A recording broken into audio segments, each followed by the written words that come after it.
네, 오늘 읽은 말씀을 가지고 믿음의 경주라는 제목으로 함께 말씀을 나누고자 합니다. 오늘 본문에 나오는 이 경주는요, 그리스의 마라톤을 의미합니다. 이 마라톤 하면 우리 가운데도 좀 잘 기억나는 분들이 있죠. 1936년에 독일 베를린에서 열렸던 이 올림픽 마라톤. 비록 일본 강정기였기 때문에 일장기를 가슴에 달고 뛰었지만 금메달을 딴 손기정 선수가 있습니다. 뿐만 아닙니다. 1992년에 바르셀로나 올림픽 마라톤에서 금메달을 딴 황영조 선수도 있죠. 그 뒤에 1996년 미국 애틀란타 올림픽에서 값진 은메달을 땄고요. 이후에 또 1998년 방콕 아시안 게임에서 금메달을 목에 건 이봉주 선수가 있습니다. 여러분, 특별히 이봉주 선수가 정말 대단하다고 느껴지는 것은요, 2001년에 있었던 보스턴 마라톤 경기 때문입니다. 그의 그때 인터뷰를 보면 이렇습니다. 1996년 애틀란타 올림픽에서 참 갑자기 좀 아깝지만 이런 아쉬운 은메달이라서 2000년에 이제 열렸던 시드니 올림픽에서는 금메달을 정말 기대하고 준비하고 있었습니다. 하지만 앞 선수와의 부딪혀서 넘어지는 이 부상 때문에 24위에 그치고 말았습니다. 이봉주 선수는 몸도 마음도 너무나 힘든 그런 시기를 보내었습니다. 그리고 또 대회를 준비하는데요. 보스턴 대회를 2개월 앞두고 자신을 지지해 주시던 아버지가 돌아가셔서 정말 설상가상으로 너무나 힘든 상황이었습니다. 여러분, 한 이 정도면 충분히 이 슬럼프에 빠질 수도 있는 그런 상황이었는데요. 그렇지만 이봉주 선수는 자신이 이 당한 그 고난의 상황을 마음을 더 강하게 하는 그런 기회로 만들었고요. 결국 2001년에 보스턴 마라톤 대회에서 금메달을 땄다라는 그런 인터뷰를 이제 보게 되었습니다. 오늘 말씀과 굉장히 잘 어울리는 이봉주 선수의 인터뷰였다라고 생각을 하는데요. 여러분, 히브리 기자가 말하듯 우리 역시 마라톤 경주와 같은 인생을 살아가고 있습니다. 그런데 놀랍게도 이 경주는 1등이 목표가 아니라 완주가 목표인 경주다라는 것이죠. 정해진 길을 따라서 끝까지 달려가면 되는 것입니다. 하지만 이 길은 굉장히 쉽지 않은 길입니다. 여러분, 마라톤 이 경주의 거리가 얼마나 되시는지 여러분 아시죠? 41.195km입니다. 지도상에 찾아보니까 우리 언양교회에서 부산 쪽으로 쭉 내려가니까 어디까지 가냐면요, 금정구청까지 갑니다. 또 이제 북쪽으로 한번 올라가 봤습니다. 경주 근처인데요. 경주 보문단지 쪽이 42.195km, 한 42km 정도 되더라고요. 여러분, 정말 긴 거리지 않습니까?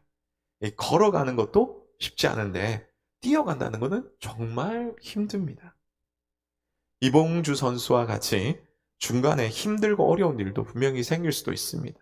그러면 포기하고 싶죠.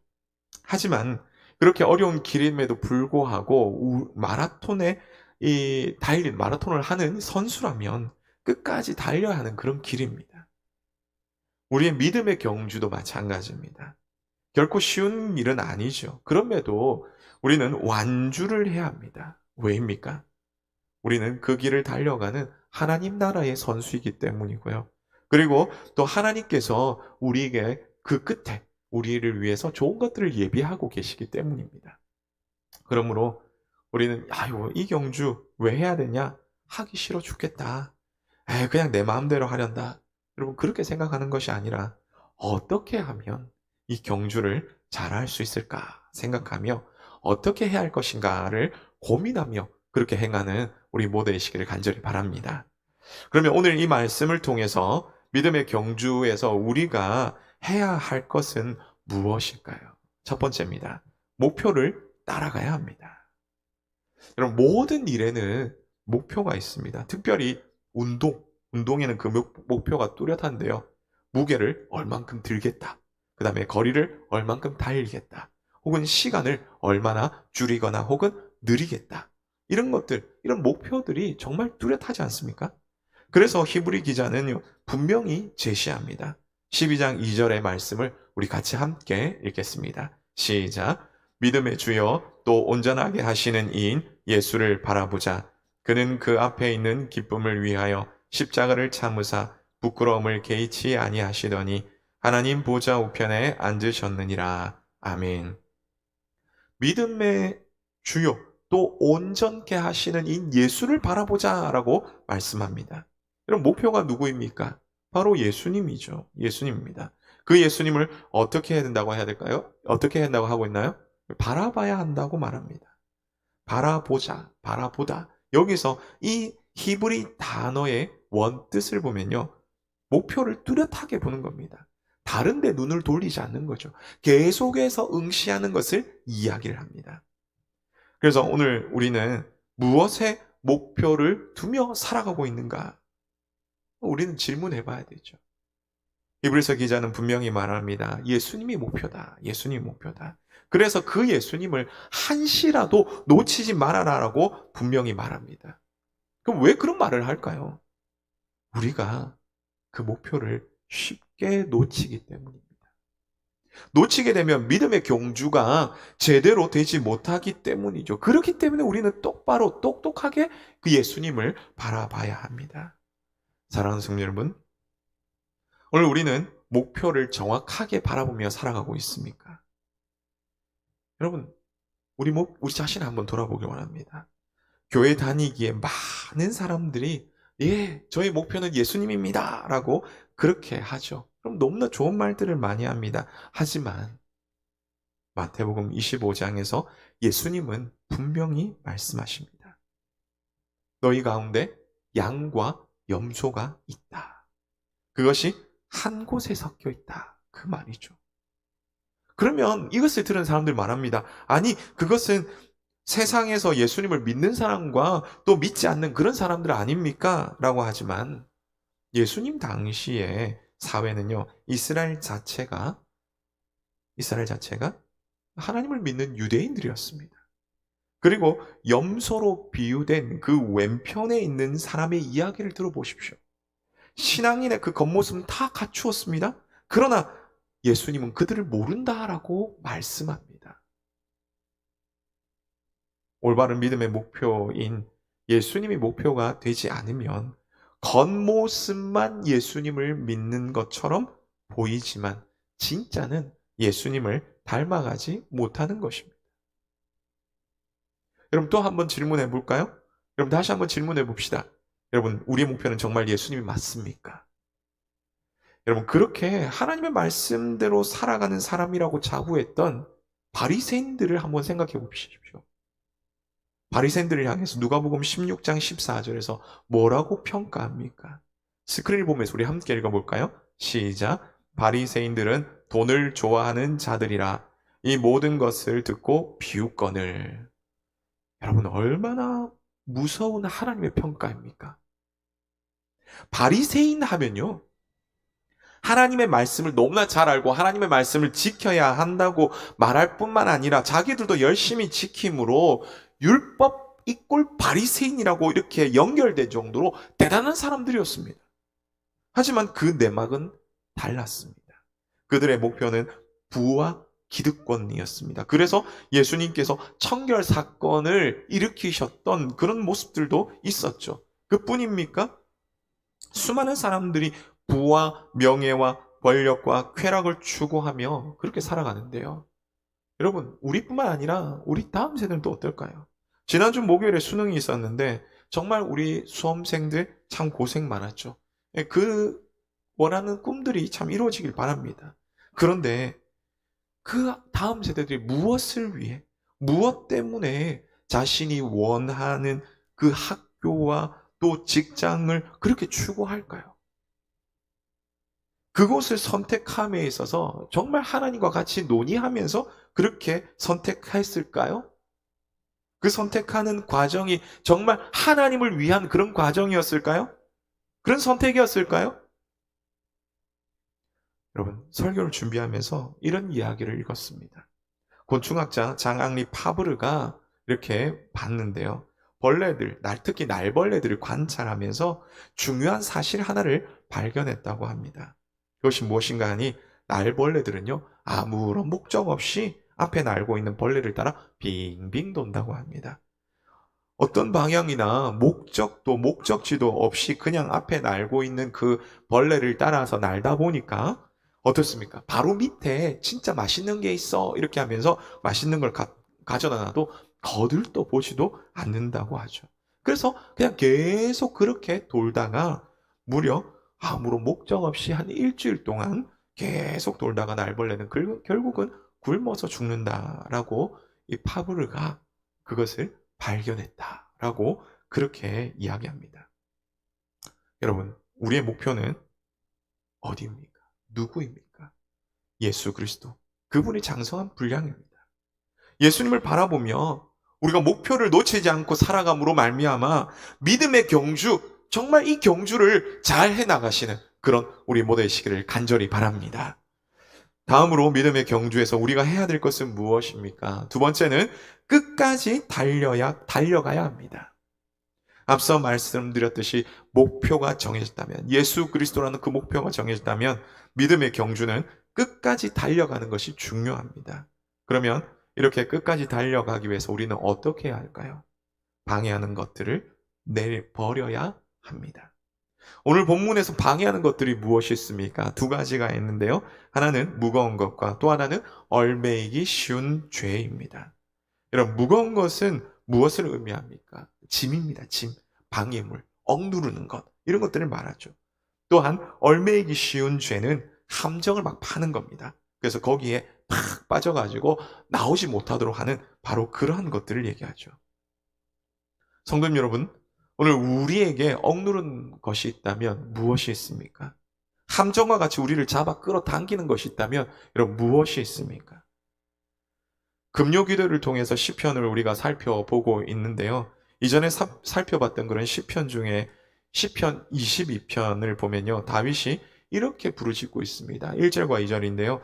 내 하나님이여 내 하나님이여 어찌 나를 버리셨나이까 어찌 나를 멀리하여 돕지 아니하시오며 내 신음소리를 듣지 아니하시나이까 내 하나님이여 내가 낮에도 부르짖고 밤에도 잠잠하지 아니하오나 응답하지 아니하시나이다. 내가 믿고 섬기는 하나님, 지금도 제가 고난 가운데 있습니다. 그런데 하나님 어디 계십니까? 하나님 좀 응답 좀 해주십시오. 그런 것입니다. 시편 42편에서 고라자손 역시 고난 가운데서 이렇게 고백합니다. 3절입니다. 사람들이 종일 내게 하는 말이 내 하나님이 어디 있느냐 하니 내 눈물이 주야로 내 음식이 되었도다. 그럼 나도 힘든데 내 주변 사람이 나에게 다가와서 얘기합니다. 예수 믿는다며, 교회 다닌다며, 그런데 그 꼴이 뭐냐? 하나님이 안 도와주시든 도와주신다 안 하든 그런 거죠. 여러분. 이런 것들이 믿음의 경주에 있어서 우리에게 짐이 되고 힘을 빠지게 만듭니다. 실제로 본문 이 앞부분인 히브리서 11장을 쭉 살펴보면요. 수많은 믿음의 선배들이 믿음을 지키며 고난을 당했던 것을 보죠.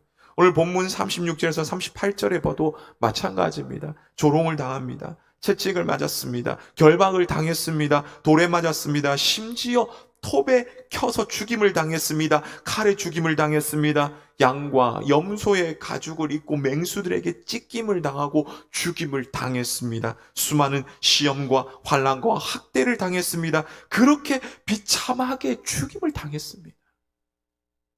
그런 죽음을 피해서 산과 동굴, 토굴 등에 도망쳐서 숨어 지내기도 했습니다. 예수님을 구주로 믿기에 이런 비참한 상황을 당하는 것을 본 이 믿지 않는 사람들이 뭐라고 하겠습니까? 예수님 믿어도 별거 없네. 복 받는다고? 네 앞가림이나 잘해라. 그렇게 말하지 않겠습니까? 그런데 그런 말들이 얼마나 우리 가운데 가슴에 몹시 박히겠습니까? 그러면서 또 얘기하죠. 아이고, 내가 또 뭐 한다고 예수님 믿어가지고 이런 고통을 당하나. 지금이라도 당장 때려치울까? 여러분, 그런 생각이 나지 않겠습니까? 여러분, 그뿐이겠습니까? 차라리 예수님 믿는 거 그만두고 세상에서 주는 그런 물질과 힘과 쾌락 쫓아가면 더 좋지. 야, 고생할 게 뭐가 있냐. 이런 마음들이 우리를 아래로 아래로 끌어당기지 않을까요? 뭐 다른 사람도 다 하는데 그것 정도 한다고 해가지고 사랑이신 하나님께서 나에게 뭐라 하겠느냐, 여러분 그런 생각에 빠지지 않을까요? 비록 우리에게 무거운 것, 얽매이기 쉬운 죄, 즉 우리 마음을 누르며 우리를 바른 길에서 벗어나도록 막 당기는 그런 죄와 유혹들이 많이 있지만, 그럼에도 우리는 끝까지 달려가야 합니다. 우리가 이것을 기억하며 목표이신 그 예수님을 바라보시며 우리 앞에 많은 어려움들과 힘든 삶이 있지만, 그러나 믿음의 경주, 그 경주를 끝까지 해나가시는 그런 우리 모델이시기를 간절히 바랍니다. 마지막으로 믿음의 경주에서 우리가 해야 할 것이 무엇일까요? 세 번째는 함께 격려해야 하는 것입니다.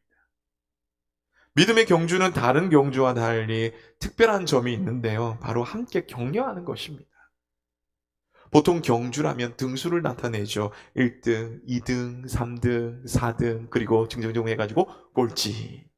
하지만 믿음의 경주는 등수가 아닌 등수가 목적이 아닙니다. 그것이 아니라 완주가 목적이죠. 끝까지 가는 게 목적입니다. 그러기에 함께 뛰는 사람은 옆에 있는 사람이 경쟁자가 아니라 동력자입니다. 동력자라는 이 헬라어로는 스네르고스라고 하는데 함께 일하는 사람이다라는 그런 뜻이죠. 여러분, 사람이 함께 일한 데가 모두가 완전하겠습니까? 부족한 것들 서로 많지 않겠습니까? 그러나 서로 함께 세워가는 것입니다. 미국 서부의 샌프란시스코에 가면 이 레드우드라는 나무가 있습니다. 여기 보시는데요. 높이가 어느 정도까지냐면 100m까지 자란다고 합니다. 엄청 크죠? 근데 이 나무의 뿌리는 그러면 얼마나 될까요? 아마 100m로 자라니까 엄청 뿌리가 깊을 거라고 생각하지만 생각보다 그렇지 않다고 생각하는데 말하는데요. 한 2, 3m밖에 안 된다고 얘기합니다. 그러면 어떻게 해서 뿌리가 2, 3m밖에 안 됐는데도 100m도 넘는 그런 나무로 그렇게 큰, 맞죠? 한 5사람이 이렇게 해 정도로 큰 나무가 될 수 있을까라고 했을 때에 이 레드우드라는 이 나무는 보셔서 알겠지만 혼자서는 자라지 못하고 함께 숲을 이루며 자라간다고 얘기합니다. 그래서 뿌리를 깊이 내리지 못하지만 함께 넓게 열어서 버틴다라고 이렇게 합니다. 여러분, 우리 신앙도 마찬가지입니다. 뿌리가 깊이 내리면 얼마나 좋겠습니까마는, 그리고 또 우리 섬김도 마찬가지입니다. 뿌리가 깊이 내리면 얼마나 좋겠습니까마는 여전히 우리는 연약한 존재입니다. 그럼에도 불구하고 우리가 쓰러지고 넘어지는 게 아니라 오히려 함께 든든히 성할 수 있는 것은 바로 서로 격려함으로 튼튼한 공동체를 만들어가는 것이죠. 오늘 말씀에서 12장 1절 말씀 우리 함께 같이 읽겠습니다. 시작. 이러므로 우리에게 구름같이 둘러싼 허다한 증인들이 있으니 모든 무거운 것과 얽매이기 쉬운 죄를 벗어버리고 인내로서 우리 앞에 당한 경주를 하며. 아멘. 여러분, 믿음의 경주는요, 우리 혼자만 하는 것이 아니라 이미 완주한 이들이 있으며 또한 함께 달려가는 그런 이들이 있다라고 하죠. 이것을 오늘 말씀에서 뭐라고 하냐면 우리에게 구름같이 둘러싼 허다한 증인들이 있다라고 말합니다. 이런 수많은 사람들의 그 역할이 뭡니까? 증인입니다. 증인. 자신이 경험하고 확실하게 아는 그 사실들을 말해주는 그런 사람이죠. 그 사람들이 뭐라고 할까요? 물론 예수님이 구주시다라고 얘기하지만 우리 가운데 이렇게 얘기를 합니다. 믿음의 길을 이렇게 가세요. 아니, 그건 잘못된 길이니 그렇게 가지 마세요. 힘들어 낙심되나요? 힘내세요. 힘내세요. 여러분, 우리가 등산을 하면요, 여러분 어떻습니까? 올라갈 때 내려온 사람들을 만나지 않습니까? 그런데 그러면 누구나 하는 얘기가 있습니다. 정상 얼마 남았습니까? 라고 물어보면 뭐라죠? 조금만 가면 됩니다. 30분 지났습니다. 실제적으로 정상 가려면 1시간도 더 넘게 남았습니다. 알고 있습니다. 그런데 정상 얼마까지 남았습니까? 라고 물으면 조금만 가면 됩니다. 그럼 왜입니까? 얼마 남지 않았으니 좌절하지 말고 힘을 내십시오. 끝까지 안 가십시오. 그 말입니다. 수많은 유혹과 고난이 있습니다. 그 고통이 너무나 커서 쓰러지고 넘어지죠. 그럼에도 불구하고 이 길을 걸어가고 있는 믿음의 선배들이, 또한 이 길을 함께 가고 있는 믿음의 동력자들이 뭐라고 얘기하고 있습니까? 힘내세요. 일어나세요. 우리 함께 해요. 조금만 더 가면 돼요. 조금만 더 힘을 내면 돼요. 여러분, 이런 격려와 도움의 힘을 얻어서 목표인 이 예수님을 우리가 함께 바라보며 믿음의 경주를 완주해 가시는 그런 우리 모두 되시기를 간절히 바랍니다. 말씀했습니다. 우리의 목표, 우리의 표대는 누구입니까? 예수님입니다. 예수님을 닮아가는 것입니다. 예수님이 가신 그 길을 가는 것입니다. 이것이 바로 그리스도를 닮은 그리스도의 길임을 기억하시며 믿음으로 나가길 바랍니다. 물론 그 길은 결코 쉽지 않습니다. 어렵습니다. 그러나 하나님께서 도와주십니다. 믿음의 선배들이, 믿음의 동력자들이 서로 격려하며 세워갑니다. 우리도 이런 격려에 다시 힘을 내는 그런 우리 모두 되시기를 간절히 바라며, 또한 믿음의 동력자들에게 또한 우리가 힘을 줄 수 있는, 도움이 되는 그런 우리 모두가 되기를 원합니다. 그래서 주님이 가신 그 길, 믿음의 경주를 끝까지 완주하시는 우리 모두 되시기를 주님의 이름으로 축복합니다.